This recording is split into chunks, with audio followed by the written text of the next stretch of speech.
Now our next question is question number 6. Question number 6 is from a lot of 31. कितने bulb हैं? 30. Which includes 6 defective. जिसमें 6 तो क्या है आपके डिफेक्टिव है. A sample of 4 bulb is drawn at random with a replacement. With replacement यानी कि जो बल्ब आपने निकाला उसको वापस रख दिया. यही था ना with replacement. अब आपको क्या कहा जा रहा है? Find the probability distribution of the number of defective bulb. Number of defective bulb. तो पहले तो आप ये चीज समझो कि यहां पर रैंडम डिस्ट्रीब्यूशन क्या है? Number of defective bulb. तो कहने से दैट एक्स जो होगा वो नंबर ऑफ डिफेक्टिव बल्ब है. एक्स यहाँ पर जो रैंडम वेरिएबल है वो किसको रिप्रेजेंट कर रहा है? Number of defective bulb. देखो टोटल एक बैग में कितने बल्ब हैं? 30. ये कहानी क्लियर. उसमें से कितने डिफेक्टिव हैं? 6 डिफेक्टिव है. डिफेक्टिव को मैं ले लेता हूँ डी. ये कहानी क्लियर. ठीक है. फिर ये कहा जा रहा है 6 अगर डिफेक्टिव है तो ऑब्वियसली 24 नॉन डिफेक्टिव हो गए. नॉन डिफेक्टिव को एल ले लेते हैं. अब आपने इस बैग में से कितने बल्ब निकालने हैं? 4 बल्ब. और आपको ये कहा जा रहा है कि random variable distribution probability distribution table बनाओ आप.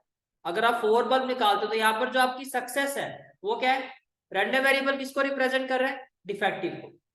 भाई हो सकता है जो आप 4 बल्ब निकालो उसमें से एक भी डिफेक्टिव ना हो सकता है. हो सकता है जो आप 4 बल्ब निकालो उसमें से एक डिफेक्टिव हो सकता है 2 डिफेक्टिव हो. ये भी हो सकता है 3 डिफेक्टिव हो और ये भी हो सकता है 4 डिफेक्टिव हो. इसमें कोई डाउट? तो एक एक करके आपको इन सभी केसेस का प्रोबेबिलिटी फाइंड करना है. ये क्लियर हो गया? तो अच्छा अब मैं ये कहूँ कि probability of getting defective bulb, तो ये क्लियर हो रहा है 6/30 दैट इज 1/5. क्योंकि आपके फिगर में कितने बल्ब है? 6.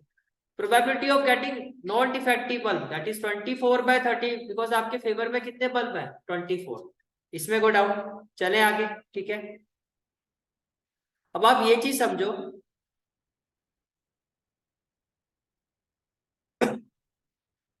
फर्स्ट वैल्यू क्या है रैंडम वेरिएबल की? 0. अब हम ये फाइंड करेंगे कि भैया रैंडम वेरिएबल की वैल्यू 0, इसकी प्रोबेबिलिटी क्या हो? भाई इसका मतलब यही हुआ ना कि सारे के सारे जो बल्ब आपके निकले वो क्या है? Non defective. फर्स्ट बल्ब भी non defective and second bulb भी non defective and third bulb भी non defective and fourth bulb भी नॉन डिफेक्टिव. एंड का मतलब इंटरसेक्शन. तो इसका मतलब probability of getting first bulb non defective into probability of getting second bulb non defective into third bulb non defective into fourth bulb. ये clear हो गया? अब नॉन डिफेक्टिव बल्ब आने की प्रोबेबिलिटी क्या है? 24/30. ये क्लियर है? तो मैं बोलूं देखो 24/30. तो जो 24/30 है इसको सॉल्व करके तो यही आएगा ना आपका 4/5. कितना आ रहा है? 4/5. तो can I say that 4/5 into 4/5 into 4/5 into 4/5. तो ये हो गया 4⁴ अपॉन 5⁴ 4⁴ 256 राइट. 5⁴ 625. तो probability of having random variable value equal to 0 क्या होगी? 256/625. इसमें कोई डाउट है तो बताओ. ये क्लियर है? आगे चलते हैं. x equal to 1. अब ध्यान से समझना कि इसके सैंपल स्पेस कैसे बनाना है. x इक्वल टू 1 का मतलब आप क्या कह रहे हैं कि जब आप 4 बल्ब निकालोगे उनमें से कोई एक ही आपका डिफेक्टिव हो. यही कह रहे हो आप? अब आपको देखो हो सकता है कि वो जो डिफेक्टिव बल्ब है वो मेरा फोर्थ वाला निकले. पहले मैं फर्स्ट निकालूंगा. फर्स्ट वाला नॉन डिफेक्टिव, सेकंड वाला नॉन डिफेक्टिव, थर्ड वाला. अब देखो आपको करना क्या है? आपको इस डी को रिप्लेस करना है. पहले लास्ट पोजीशन में था फिर थर्ड में रख दो. फिर थर्ड से किस में लेके आ जाओ इसको? सेकंड में. फिर सेकंड से किस में लेके आ जाओ इसको? फर्स्ट में. आपके 4 सैंपल स्पेस में, सैंपल पॉइंट्स में. समझ में आ गया कैसे बनाए? समझ में आ गया? डी को आपने हर पोजीशन पर रोटेट कर, चाहे फर्स्ट पोजीशन से करो शुरू है लास्ट से करना, इसी तरह से आपके लिए इजी होगा. ठीक है. अब देखो क्या आप इस चीज से एग्री करते हो? Non defective into non defective into non defective 4/5 into 4/5 into 4/5 into defective. Defective bulb की जो आपकी प्रोबेबिलिटी थी वो थी 1/5. ये क्लियर हो गया? अब क्या इस चीज से एग्री करते हो? सभी केसेस में यही रहेगा. बस जहां डिफेक्टिव है उस पोजीशन पे 1/5, जहां डिफेक्टिव है वो 1/5, जहां डिफेक्टिव है 1/5, बाकी सारे क्या होंगे? 4/5. भाई तो ये टोटल सारे के सारे ऐसे कितने केसेस हैं? 4. तो मैं लिखू 4 इंटू हर केस में 4/5 की पावर कितनी है? हर केस में 4/5 की पावर कितनी है? 3 है कि नहीं है? इंटू 1/5। ये क्लियर हो गया, इसमें कोई डाउट? अब देखो 4 × 4⁻³ मैं बोलूं 4⁻4, 5⁻3 इंटू 5⁻1, तो अपॉन में भी 5⁻4। तो क्या मैं लिखूं 4/5⁻4? 4⁻4 अभी आपने किया था 256/625। ये क्लियर हो गया। चलो मैं आगे, ठीक है। फिर आपने कहा, फिर now we will find the probability when the value of random variable is 2। अब आप क्या कह रहे हो कि भैया जो हमने 4 बल्ब निकाले उसमें 2 डिफेक्ट। अब देखो सैंपल पॉइंट्स कैसे बनेंगे। फर्स्ट 2 पोजीशंस पर आपने रखा है इसको, ये क्लियर हो गया। अब ध्यान से सुनना, मैं सेकंड वाले को मैंने डिस्प्लेस किया तो ये आ गया थर्ड पोजीशन पर। और किसको डिस्प्लेस किया इसने? एन से किया ना, तो एन और डी इंटरचेंज हो गए। आपने पहले सेकंड वाले को आगे किया, अब क्या करोगे अब आप फर्स्ट वाले को आगे कर दो। ये चीज समझ में आ गई, ठीक है। देन फिर आपने इसको डिस्प्लेस किया आगे, तो इस पोजीशन पर फिर ये आ गया ना। और इसकी जगह क्या आ जाएगा? जिसको डिस्प्लेस करेगा वो इसकी जगह आ जाएगा। पहले बताओ ये चीज क्लियर? ये क्लियर है। अब सेकंड वाले को डिस्प्लेस करते हैं, फिर फर्स्ट वाले को करो। अब ये आगे आ जाएगा, इस पोजीशन पर ये आ गया। ये समझ में आ गया। और इसकी जगह क्या आ जाएगा? एन आ जाएगा। ये भी केस क्लियर, ठीक है। अब देखो, अब अगेन सेकंड वाले को मैंने डिस्प्लेस किया, क्योंकि देखो सेकंड वाला जो है आपका वो इस पोजीशन से स्टार्ट हुआ था, वो फर्स्ट पे नहीं आया। अब बेसिकली माइंड में ये रखो कि सेकंड वाले को हर पोजीशन पे लेके जाना। सेकंड वाला यहाँ आ गया, सेकंड वाला थर्ड पोजीशन पर आ गया, सेकंड वाला थर्ड पोजीशन पर आ गया, फिर सेकंड वाला फोर्थ पर आया, सेकंड वाला फर्स्ट पोजीशन पर आ जाएगा। आ गया, सारी पोजीशन खत्म। अब अगर आप इसको डिस्प्लेस करते हो, समझ में आ रहा है, तो यही वाला केस दोबारा बचा है। तो सिंपल सा केस माइंड में रखो, मैं फिर से बताता हूँ। फर्स्ट ऑफ ऑल ये केस क्लियर हो गया।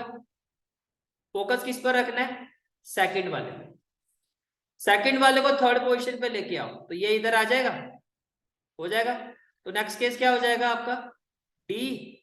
सेकंड वाले की जगह एन को रखो और एन की जगह डी को रखो। ये क्लियर हो गया, ठीक है। जैसे सेकंड वाले को डिस्प्लेस कर दिया, अब आपको क्या करना है? फर्स्ट वाले को आप सेकंड पोजीशन पर लेके आओ, तो ये यहाँ आ जाएगा। तो कहने से नेक्स्ट केस में क्या हो जाएगा? N D D N. ये क्लियर हो गया, ठीक है। फिर सेकंड वाले को लास्ट पोजीशन पर ले जाओ, तो ये यहाँ आ जाएगा। तो अब क्या हो जाएगा? एन डी, यहाँ पर इसकी जगह आ जाएगा एन और फिर डी। पहले बताओ ये क्लियर? अब फर्स्ट वाले को थर्ड पोजीशन पर लेके आओ, अब क्या हो जाएगा? और ये यहाँ आ जाएगा, तो क्या हो जाएगा? N N D D. Second वाला थर्ड पर भी आ गया, फोर्थ पर भी आ गया, पर क्या सेकंड वाला फर्स्ट पोजीशन पर आया अभी नहीं। तो ये हो जाएगा आपका प्लस पी डी। ये समझ में आ गया? यहाँ पर क्या आ जाएगा? फिर ये एन लिखोगे और जिसने डिस्प्लेस किया इसको यहाँ पे कर दो। कोई डाउट है तो बताओ, समझ में आ रहा है? दोबारा बताओ। तो 1 2 3 4 5 6 सैंपल पॉइंट्स बनेंगे। ट्रिक समझ में आई कैसे बनाने हैं सैंपल पॉइंट्स? समझ में आ गया? सेकंड वाले को आगे, फिर फर्स्ट वाले को, फिर सेकंड वाला फर्स्ट वाला। अब यहाँ आप इसको, यहाँ आप इसको नहीं आगे करोगे, क्योंकि ये सारे केसेस आपके हो गए। ये समझ में आ गया आपको? ठीक है। तो ये आपके सारे सैंपल पॉइंट्स 1 2 3 4 5 6। समझ में आ गया? जैसे ही आपका ये वाला ये इधर मूव कर जाएगा, जैसे आपका मतलब आप समझो कि फर्स्ट कॉर्नर और लास्ट कॉर्नर में डी आएगा। यहाँ पर कुछ मिस हो गया क्या हमारा केस? 1 2 3 4 5 6। हाँ जी, फर्स्ट सेकंड इसको हम यहाँ लेके आ गए ना। अच्छा, इसको यहाँ लेके आ गए, इसको यहाँ लेके आ गए, इसको यहाँ लेके आ गए, लास्ट वाले केस। समझ में आ रहा है भाई? सेकंड वाला यहाँ आ गया और फर्स्ट वाला को यहाँ आना, तो क्या होगा आपका? पी डी, फिर क्या होगा? टी के बाद क्या होगा? एन, फिर एन डी। ये होगा लास्ट वाला केस। समझ में आ रहा है? ठीक है भाई। ये भी फर्स्ट वाला भी तो इस पोजीशन पे नहीं आया था। जब दोनों अपने कॉर्नर पॉइंट्स पर आ जाएंगे तो समझ लो सैंपल पॉइंट्स पूरे हो गया। क्लियर हो गया? दोबारा बताओ, हो गया क्लियर? ठीक है। क्योंकि आप देख सकते हो ये वाला जो केस है वो एग्जैक्टली यही वाला बन गया। समझ में आ गया क्या गलती हुई थी? तो यहाँ पर क्या करना था आपको, भैया ये वाला जो लास्ट वाला यहाँ जाएगा और ये इसके आगे आ जाएगा। तो लास्ट केस क्या होगा आपका, P, फिर यहाँ पर क्या आ जाएगा D, फिर N, फिर N और D, ये लास्ट केस का। तो ये और ये तो सेम है।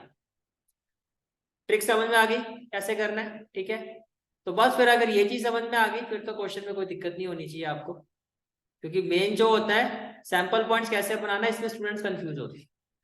अब देखो ऐसे ये सारे के सारे एक जैसे नहीं है, सब में 2D है 2N है, तो क्या मैं सीधा 6 से मल्टीप्लाई कर दूं? 2 डिफेक्टिव का मतलब है 1/5 raise to power 2, 2 non defective का मतलब है 4/5 रेज़ टू पावर 2। बोलो भाई क्लियर है?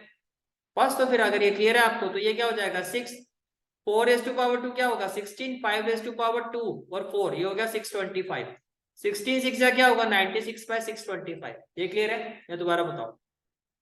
क्लियर हो गया? नेक्स्ट केस क्या रहता है आपका, x इक्वल टू 3। यहाँ आप क्या कह रहे हो, यहाँ आप ये कह रहे हो कि भैया जो हमने 4 बल्ब निकाले उसमें से 3 डिफेक्टिव है। सिंपल सी बात है। अगेन फर्स्ट वाले केस को ध्यान रखो, जो एक सिंगल था उसको हमने लास्ट पोजीशन पे रखा था। अब इसको एक एक करके आगे लेके आओ, n यहाँ आ गया आपका, फिर n को सेकंड पोजीशन पर लेके आ जाओ, फिर n को फर्स्ट पोजीशन पर लेके आ जाओ। कितने केस बनेंगे 4।